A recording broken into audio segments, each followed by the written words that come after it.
भंडारा गोंदिया जिला वासियों के लिए खुश खबर है। अब आपका मनपसंद channel BS crime India news अब आपके केबल नेटवर्क पर, जी हां, अपने केबल नेटवर्क के एशियन चैनल नंबर 50 पर उपलब्ध है। BS क्राइम इंडिया न्यूज पर खेल, राजनीतिक, क्राइम, साहित्य व अन्य खबरें प्रकाशित की जाती है। हमारे साथ जुड़ने के लिए तथा हमारे चैनल में खबरें, विज्ञापन आदि के लिए संपर्क करें 8669151757 पर।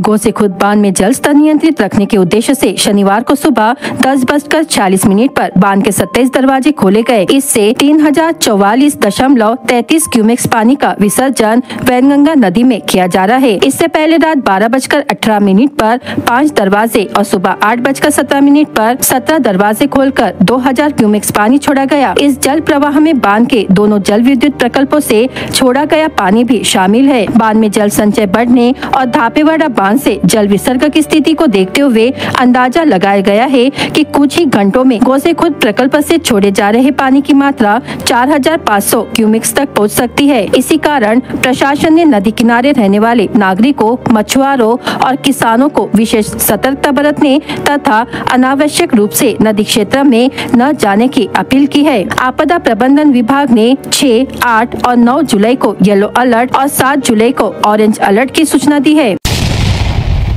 आषाढ़ी एकादशी के पावन अवसर पर नूतन कन्या विद्यालय, नवीन बालिका शाला और अरुणोदय बालक मंदिर के संयुक्त तत्वावधान में पारंपरिक वारकरी दिंडी का आयोजन किया गया। ढोल ताशा की गूंज, लेझिम की ताल और विठ्ठल नामाचा गजराज संपन्न हुई। यह दिंडी महाराष्ट्र की सांस्कृतिक परंपरा की झलक थी। कार्यक्रम की शुरुआत पालकी पूजन से हुई, जिसमें स्कूल के अध्यक्ष एडवोकेट ML भूरे, सचिव शेखर बोरसे, पूर्व प्राचार्य शीला भूरे, वीणा कुर्वे, प्राचार्य नीलू तिड़के, मुख्याध्यापिका सुनीता हुकरे, मीरा धासकर आदि मान्यवर उपस्थित थे। बालक मंदिर के बच्चे, नूतन कन्या स्कूल की छात्राएं विठ्ठल रखुमाई और संतों के रूप में सजी हुई थी। पालकी यात्रा स्कूल परिसर से गांधी चौक तक शहर के प्रमुख मार्गों से निकाली गई। गांधी प्रतिमा का पूजन कर वहां माल्यार्पण किया गया। पारंपरिक वेशभूषा, तुलसी वृंदावन, कलश एवं अभंग गायन के साथ छात्राओं ने वातावरण भक्तिमय बनाया। समापन महाआरती और महाप्रसाद से हुआ।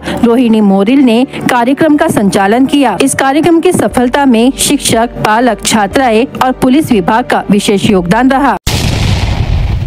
गोंदिया के एक निजी अस्पताल में जांच के लिए आए एक मरीज को अचानक दिल का दौरा पड़ा। मरीज की पल्स रेट बेहद कम हो गई और वह बेहोश हो गया। हालांकि मौके पर मौजूद हृदय रोग विशेषज्ञ डॉक्टर गायधने ने तुरंत स्थिति की गंभीरता को समझते हुए कुछ ही सेकंड में CPR देना शुरू किया और तेजी से उपचार शुरू किया। उनकी तत्परता और कुशलता से मरीज को होश आया और उसकी जान बच गई। फिलहाल मरीज की हालत स्थिर है। इस पूरी घटना में डॉक्टर गायधने की सूझबूझ और समय पर दी गई चिकित्सा सहायता की चारों सराहना हो रही है। समय रहते मिली चिकित्सा मदद से मरीज को नई जिंदगी मिली है। तर बेसिकली आमच्याकडे एक 44 इयर्स ओल्ड मेल आले होते. त्यांना मागच्या 10 दिवसापासून छातीत दुखणं सुरू होता, पण त्यांनी ती ऍसिडिटी असे कन्सिडर केलं.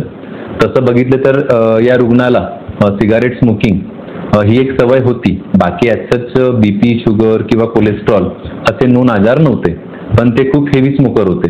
तर जे मागच्या 10 दिवसाआधी त्यांना छातीमध्ये दुखणं भारी सुरू झालं, त्यांनी ते ऍसिडिटी कन्सिडर केली आणि ऍसिडिटीच्या गोळ्यांवर काढलं.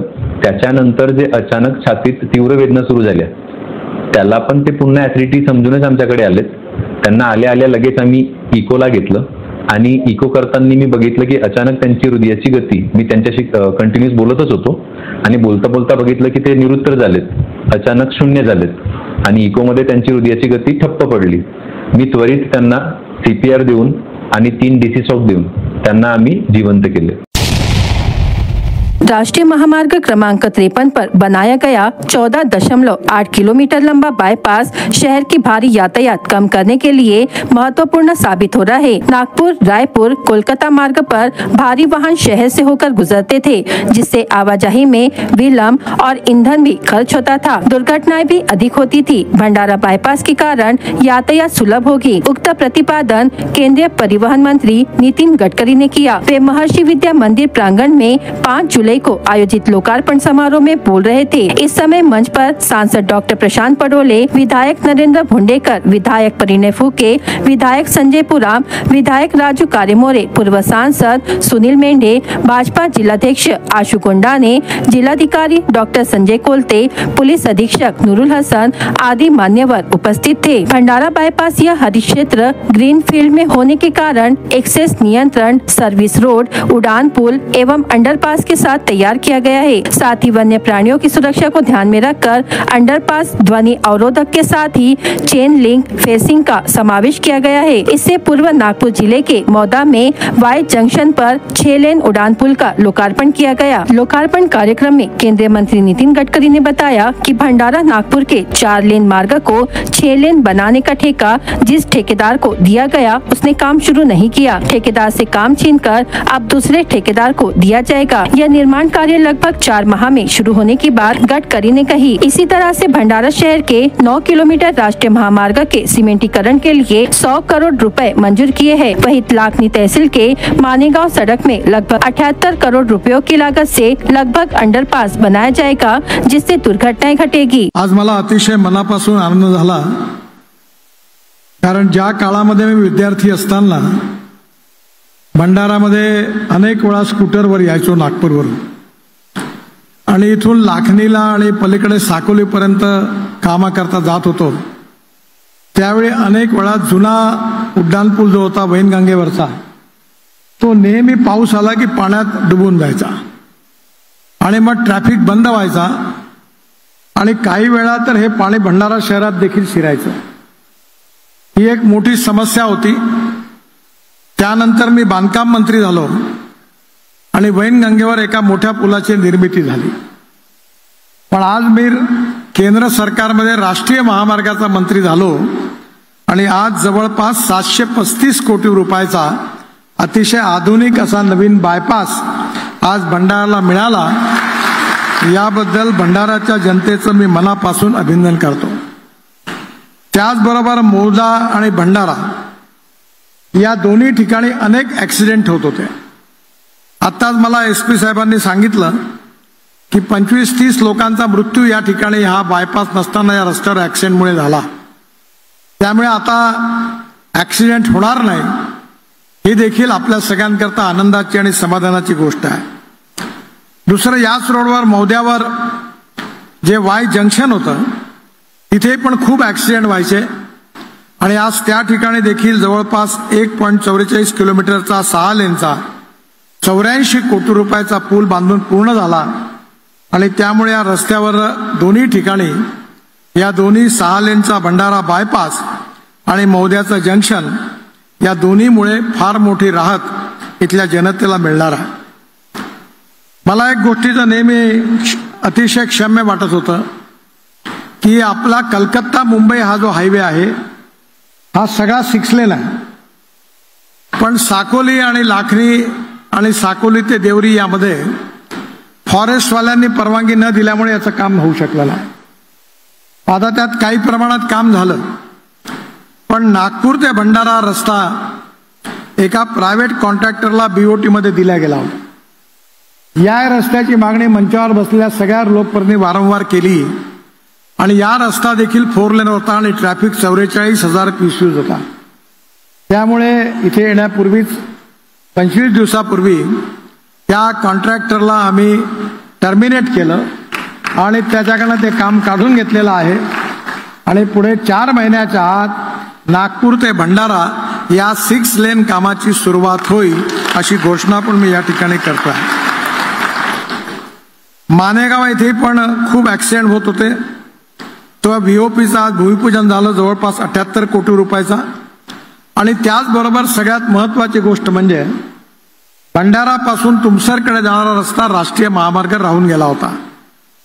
त्याचबरोबर या ठिकाणी तुमसरमध्ये देखील शहराच्या मध्यभागातून जायचा आणि म्हणून आज बपेरा ते तुमसर डांबरीकरण जे आहे त्याचेही आज 18 किलोमीटरचं 125 कोटी रुपयाचं भूमिपूजन झालेलं आहे।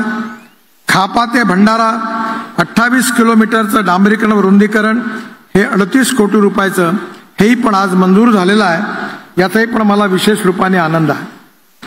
याचबरोबर सगळ्यात महत्त्वाची गोष्ट म्हणजे भंडारा जिल्ह्यामध्ये जे राष्ट्रीय महामार्ग होते त्याची जवळपास आता पहिल्यांदी ही संख्या केवळ फार कमी होती, पण आता जवळपास 4 पटीने म्हणजे 63 किलोमीटर राष्ट्रीय महामार्ग होते, आता 230 किलोमीटर राष्ट्रीय महामार्ग झालेली आहे.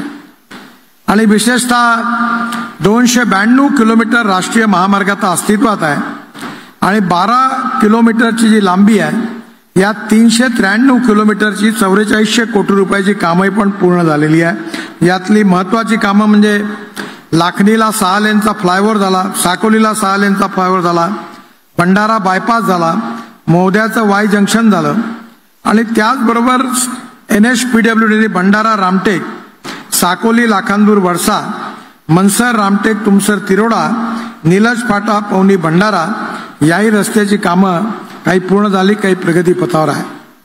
मानेगावमध्ये जो व्हेइक्युलर ओव्हरपास आहे, त्याचबरोबर तुमसर भंडारा हा जरी आज रस्ता मंजूर झाला असला तरी याच्या मजबूतीकरणाचे काम मी मंजूर केलेलं आहे आणि तुमसर ते बपेरा या दोन्ही कामं होणार आहेत. या सगळ्यामध्ये आता भंडारा शहरातला जो जुना राष्ट्रीय महामार्ग आहे, ज्या ठिकाणी आपण आता वळतो या बायपासला, हा शहरातला मुख्य जो राष्ट्रीय महामार्ग आहे याला 1 टाइम इम्प्रूव्हमेंटमध्ये 9 किलोमीटर सिमेंट कॉन्क्रीटचा 4 लेन रोड, त्याचबरोबर फुटपाथ, उत्तम लाईट लावून याला चांगलं करण्याकरताही पण मी 100 कोटी रुपये मंजूर केलेले आहे. मी जिल्हाधिकाऱ्यांना आणि सगळ्या लोकप्रतिनिधींना माझी विनंती आहे की हा रस्ता बांधत असताना रस्त्यावरची अतिक्रमणं जर आपण काढली तर भंडाराच्या इतिहासातला सगळ्यात महत्त्वाचा रोड आहे, हा एकदा चांगला झाला तर फार चांगलं होईल.